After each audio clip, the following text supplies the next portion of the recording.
Tired from a strenuous weekend? Spring fever give you the wanderlust? Want to get away from it all? We offer you Escape.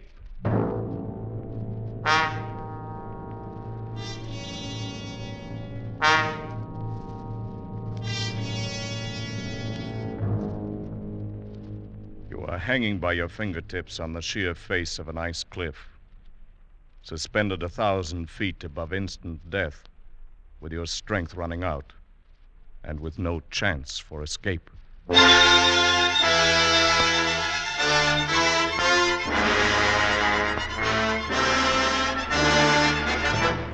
Escape, designed to free you from the four walls of today for a half hour of high adventure.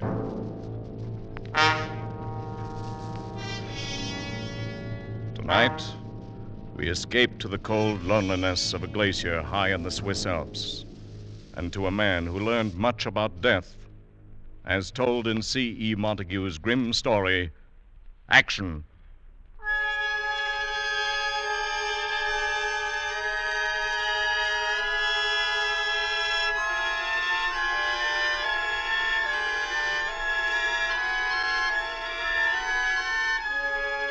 High in the Swiss Alps, well above 12,000 feet, a man clings with desperation to the frozen glass wall of the Charlie Glacier, hands and feet jammed into shallow steps chopped in iron-hard ice.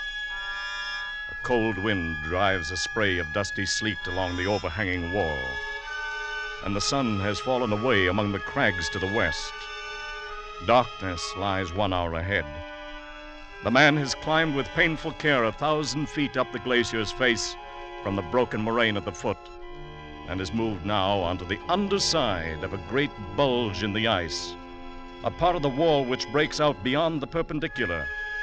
And the man is forced to hang from slots cut by his axe, much as a sloth hangs from a tree branch. 12 more feet lie between him and the brow of the overhang.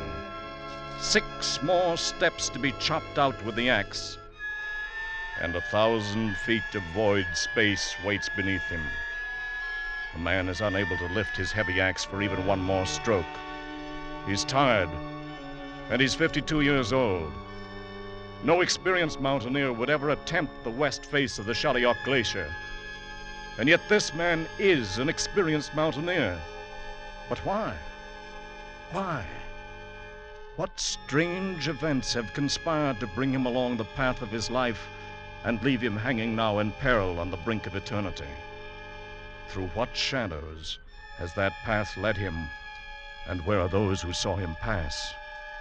Can we ourselves move back along it, move back step by step against the river of time, move backward along the life path of Christopher Bell?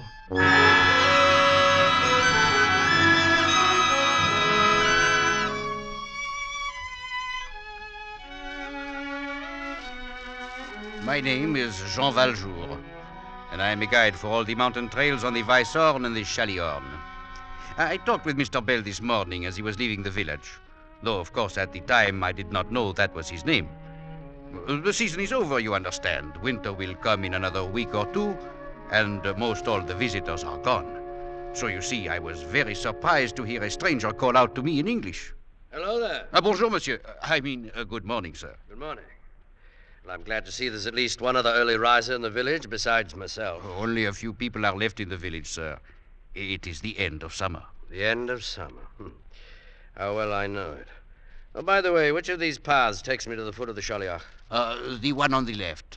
But you will find no climbing there, sir. One arrives very soon at the glacier and can go no farther.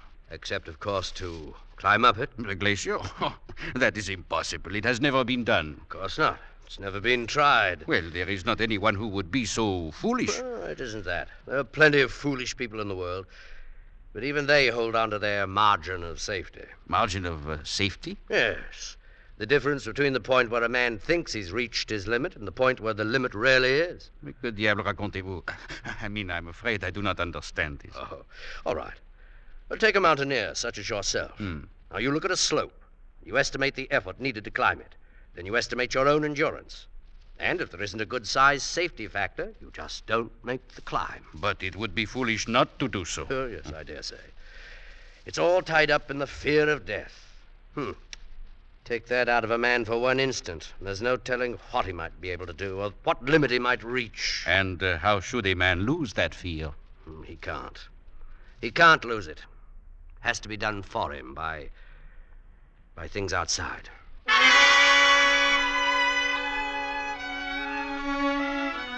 He turned and left me then, this Mr. Bell.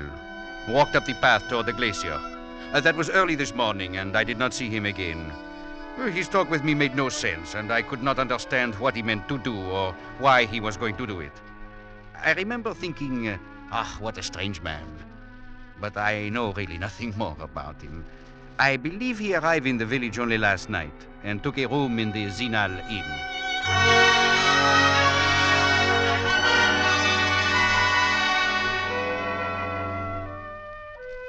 My name is Greta de Gaspar, and I'm staying out the week here in Zinal to close up the inn for the winter. I have known Mr. Bell for the last 30 years. Always before, he came in the summer season for the climbing, and I was most surprised when he arrived last night. I opened one of the rooms and found something for him to eat, and then later we sat and talked in front of the fire in a big empty lounge. This is very good coffee, Madame Gaspar. Oh, thank you, Mr. Bell. Had you let me know, I would have had everything ready for you, just like all the other times. Like all other times, eh? But this one's a little different, Madame Gaspar. You might call it a special visit. It is all so different now from the old days. Then it was you and your madame would come here, and it was Gaspar and I. And the summer seemed to last forever. I thought everything would be forever when she was alive. Now I'm really alone in the world. As I am. And it is not good to be alone. It gives one little reason for living and makes one no longer afraid of dying. Yes, but there are stronger reasons for that than just being alone. Mr. Bell, you look so strange. Huh? Is there something troubling you? Why, no. Not now. Oh, there may have been, but not now. Well, I should be leaving quite early in the morning for a climb, so I think I'll go on to bed. Good night, Madame Gaspar. Mr. Gaspar, I left the inn this morning before I wakened, and I have not seen him again. I have never known him to act so strange before. I have no idea what the reason is, or what he may be planning to do. But I'm sure something is troubling him. Perhaps it may be something connected with his business back in London.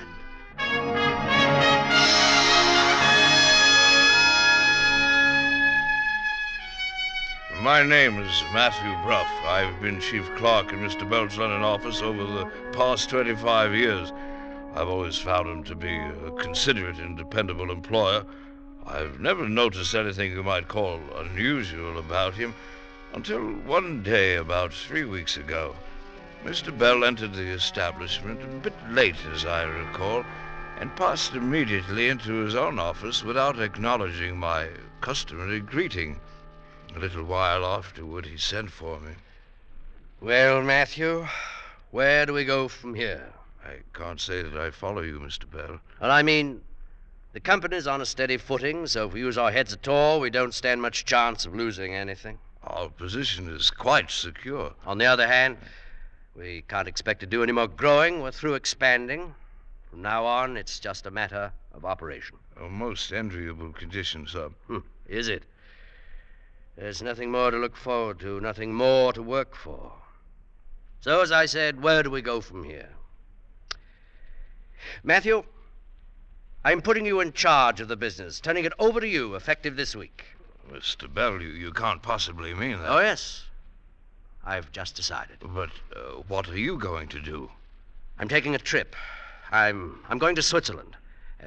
Climb a mountain. Oh? Oh, well, then at least it's only temporary, just for whatever time you're gone. That's right. Yes, for whatever time I'm gone. Just for whatever time I'm gone. Before the end of the week, he had arranged all the necessary papers and had left London. I haven't heard a word from him since, though I presume he's somewhere in Switzerland. Actually, however, I haven't the faintest idea where Mr. Bell may be right at this moment.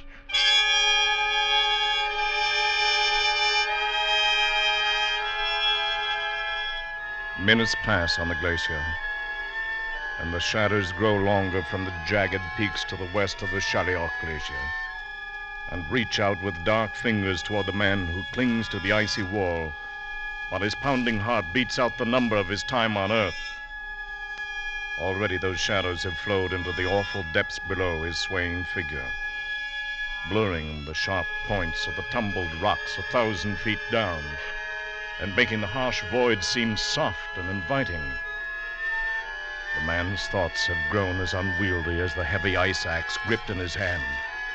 He keeps trying to remember that he is Christopher Bell, a human being, and not a part of this free and empty space. For he knows if he stops remembering that, he may forget all else too, and then let go.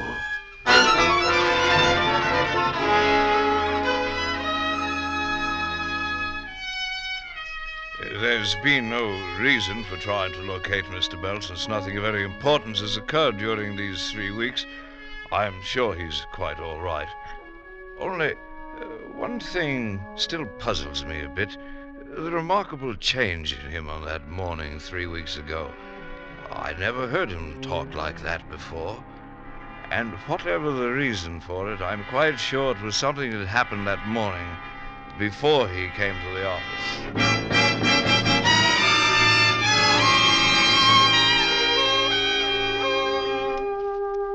My name is John Huxford, and I've been a conductor on the Westminster route for some 14 years now. And during all that time, Mr. Bell has been a daily passenger of mine on the early morning inbound run. As I recall it, the first time anything you might say out of the way ever happened between us was one morning about 3 weeks ago. I saw Mr. Bell waiting at the usual place, so I signalled to the driver to stop. Oh, good morning, Mr. Bell. Good morning. I'll be right there. Here now, let me come down and help you, sir. I'll make it. If you just take my arm, Mr. Huxford. My arm, please. But I have taken your arm, Mr. Bell. Oh, yes, of course. I'm sorry. Up we go now. There you are, sir. Thank you. I had a bit of a shock this morning. I'm all right now. Well, if it's all right now, that's fine, I say. Now take hold of the strap there now. Oh, yes, of course.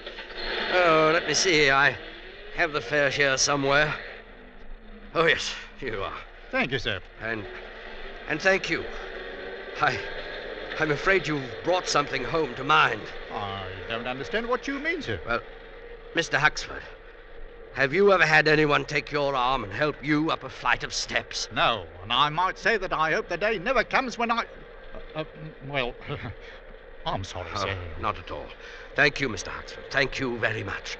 I don't rightly know what was wrong with him, though it's certain that something was.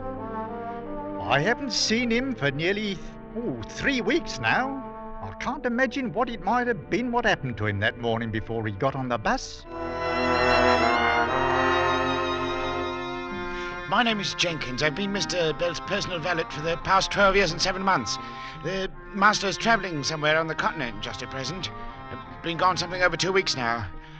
Decided rather suddenly, I believe.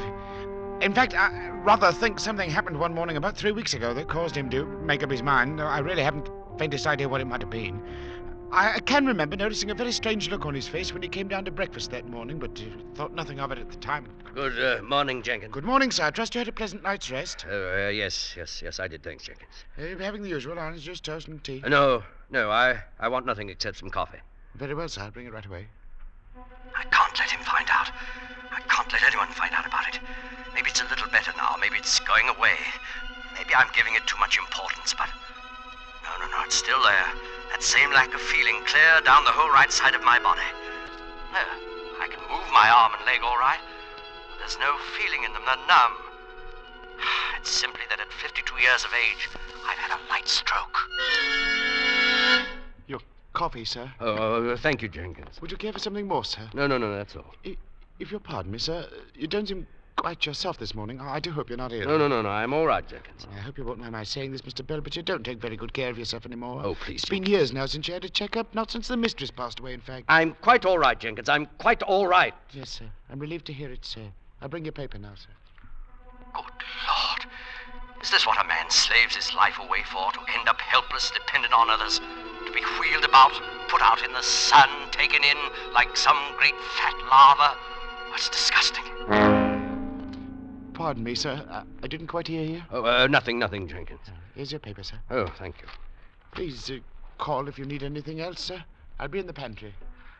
I couldn't go on that way. I'd rather not go on. I've got to face it. This stroke is the first warning. There'll be others, worse ones. And in a short time, I'll be helpless. There must be some way out. Not suicide, but some way. There's got to be some way.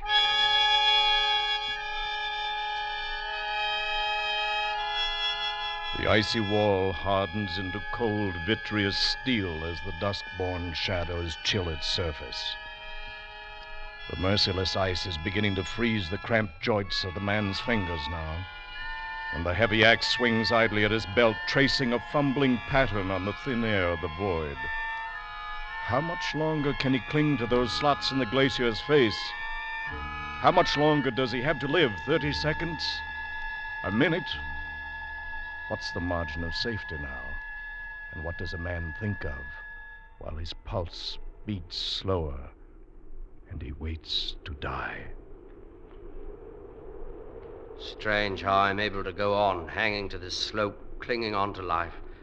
I can't feel another ounce of strength left in me. Strange, too, how it seems I could stay here forever, becoming part of the glacier itself, looking down at the rocks below and out across the peaks and the ice. I was right. Dying isn't so bad, really. Not when it's like this. Rather pleasant, in fact. It looks so soft down there.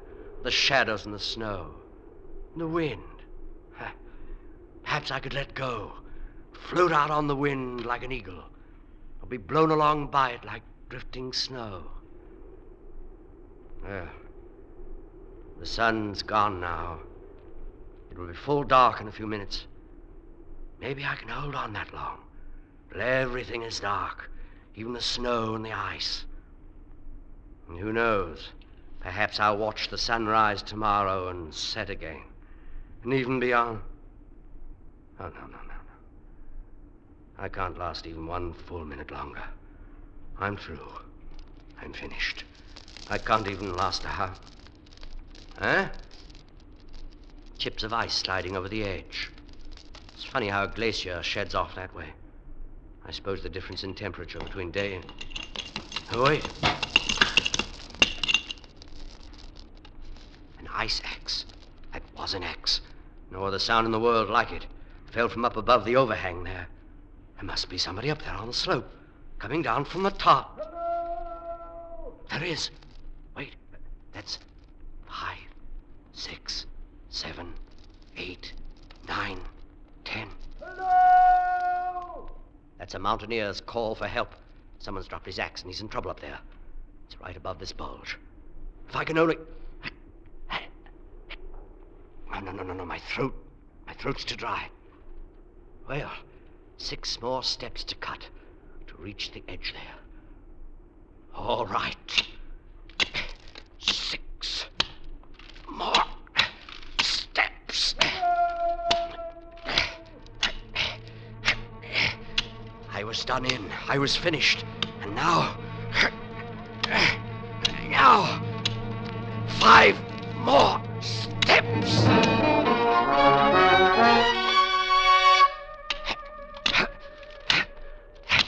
Just about does it.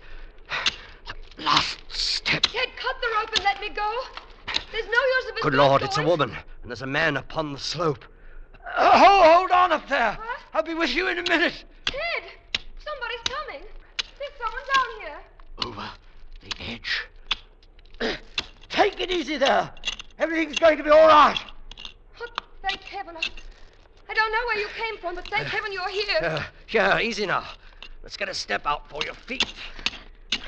I'm just below the overhang there. I heard the fellow up above call out. He's got quite a voice on him. It's my husband. Please hurry. Easy now. Step out here in a second. You can put your feet on it. You get your breath. Then we'll tackle the slope. All right. There now. I'll scrape this ice away. Easy now. There. Oh, that's better, isn't it? Oh, yes. Oh, you're all right now. Just lean there. When you feel like it, we'll go on up. Oh, my name is Christopher Bell, by the way. I'm Anna Gerland. How'd you do? Thank you. I thought we were done. I was cutting steps down ahead on the slope, and I slipped and dropped my axe. The rope held me, but neither of us dared to move. Oh, yes. Well, you're all right now. As soon as you rest up a minute, we'll cut some more steps back up the slope. Oh, you shouldn't have started down this way. You've never been able to pass that bulge. Yes, I can see that now. Of course, it's harder to tell when you're moving down the slope. Yes, I suppose it is. You were coming up the slope, weren't you? Yes, I came up from the foot. Alone and without a rope. And you deliberately climb onto the underside of an overhanging wall. Well, let's just say we're both foolhardy. Is that what you call it? If you've got your breath back now, suppose we start up the slope. Oh, here, I'd like to take my axe and cut the first step. You'd trust me with it? After I dropped my own? Oh, anybody could make a mistake like that, dropping an axe or climbing up under an overhang.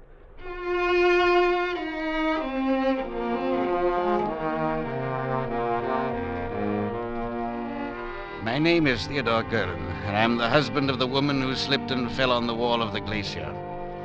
I'm a physician, formerly of Harley Street, London, though I've practiced in Paris for several years now. I met Mr. Bell when he and my wife reached the ice ledge where I stood waiting above them. I was not immediately aware of his trouble, but found out about it a short time later when we reached the rest hut at the top of the ridge. While my wife heated water for tea at the far side of the room, Bell and I fell into a much more personal conversation than strangers normally do. But this sometimes happens when people have been very close to death.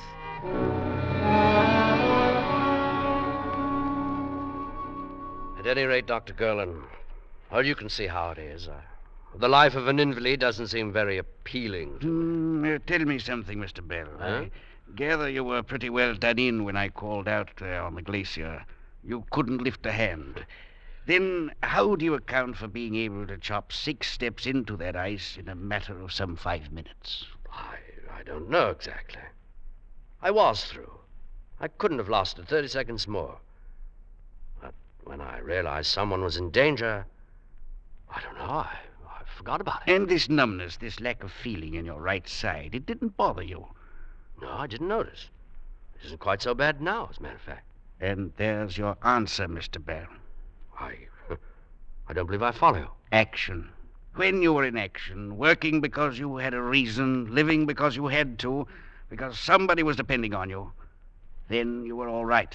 Everything was back in its place again. Oh, perhaps, but a man can't spend all his time climbing up a mountain to save someone's life. Oh, I don't mean physical action, movement.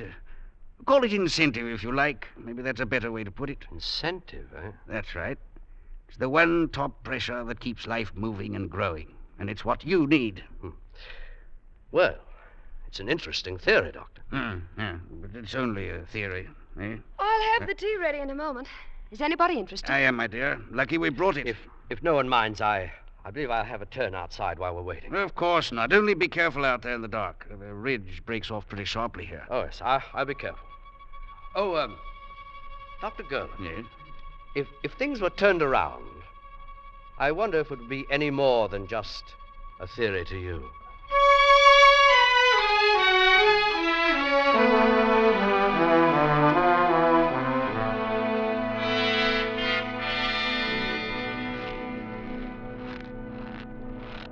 Mr. Bell, where are you? I'm over here, Mrs. Gerland. Beautiful, isn't it? With the stars so clear and bright. Yes. Well, there won't be any more clear nights before the winter storms. It would be a shame to give it up, you and I. What do you mean? I've got to say this quickly, because I don't want my husband to know. We're not the kind who commit suicide, you and I, but I think we understand each other. Well, you'll have to say more than that. You deliberately climbed into a dead end out on that glacier, deliberately extended your safety margin beyond all possible limits, didn't you? What do you mean, we understand each other? Because I did the same thing. I went ahead. I picked that route down the slope. But, No, please wait. In 30 seconds, I would have cut myself loose from that rope. Oh, we went to an awful lot of trouble so we wouldn't have to call it suicide, didn't we? You? But why? I have a brain condition. There's no point in going into it, but it's incurable. And sooner or later, at any moment, I shall go blind. Oh, no. My husband doesn't know about it, and I don't want him to. Mr. Bell. Yes? I'll make a bargain with you. What sort of bargain? I'm not brave, really. To go on living, I need something to cling to. I need to know all the time that there's someone else with courage, too. Mr. Bell, I'll go on living if you will. I'd say you're amazingly brave. If I were, I could do it alone, without having to make myself dependent on you and your courage. But that sort of thing could work both ways. I wouldn't dare let you down. Nor could I you. Do you want to make the bargain? Shall we go on living, Mr. Bell? As I said before, I am Dr. Theodore Gerlin, and I met Mr. Bell some 3 hours ago on the Charlie Glacier. At the moment, he's outside the hut a few yards away talking to my wife. I can hear the sound of their voices, but I can't make out the words. However, I know what they're talking about, what his answer will be. My wife and I discussed that before she went out to join him. You may have heard of my wife, incidentally, though it would likely have been under the stage name she uses in the Paris theater. You see, she's quite a talented actress.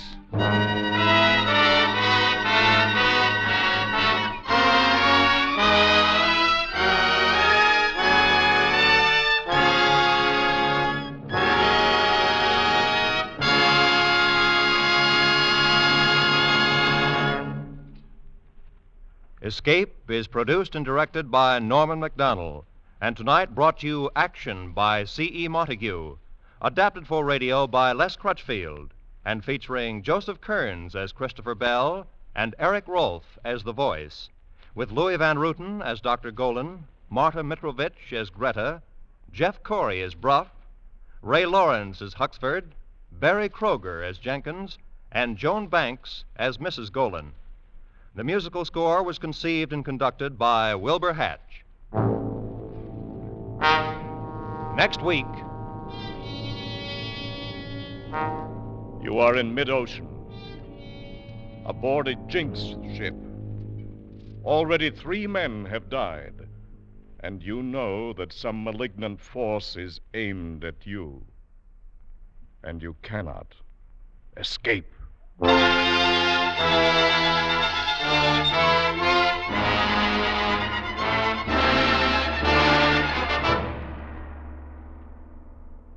Next week, Escape with Joseph Conrad's great story, The Brute. Good night, then, until the same time next week, when we again offer you Escape.